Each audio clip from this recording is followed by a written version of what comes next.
Sa ngalan ng Ama, ng Anak at ng Espiritu Santo, sumainyo ang Panginoon.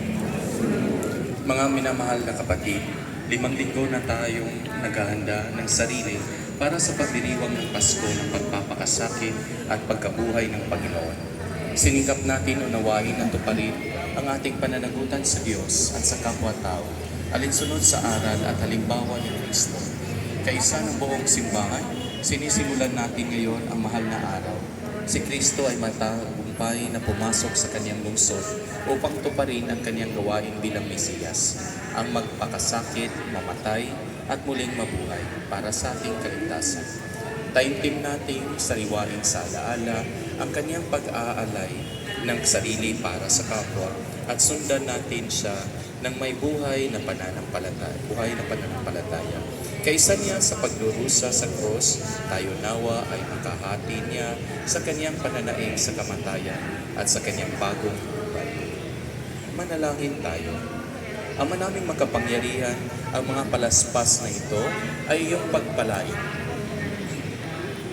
at banalin upang sa masaya naming pagbubunyi sa Mesiyas na aming hari, siya ay aming masundan at sa pamamagitan niya ay aming sapitin ang kanyang magmamaliw na lungsod ng Jerusalem na kanyang pinag-aarian kasama mo at ng Espiritu Santo magpa sa walang hanggan.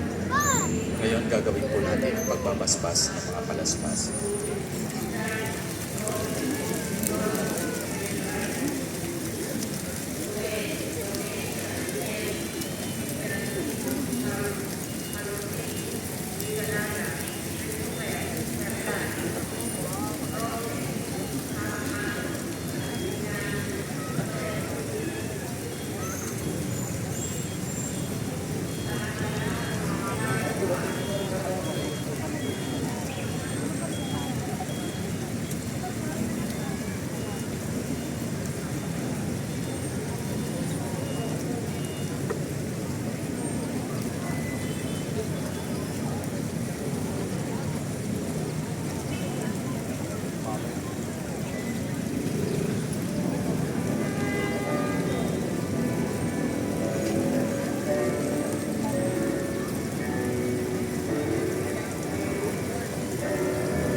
Yung tapos na po, pwede na pumalis. Hindi na po kailangan ulit-ulitin. Pag kailangan po nating ulit-ulitin, panatiko na po yun, hindi na po pananampalataya. Sige po.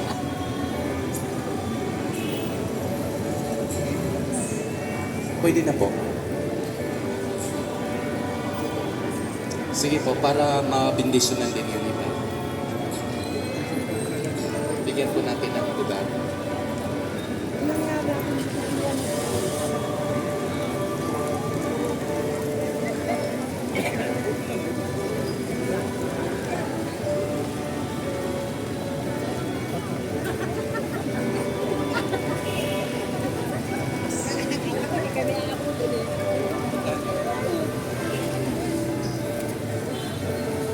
Ang mabuting balita ng Panginoon ayon kay San Marcos.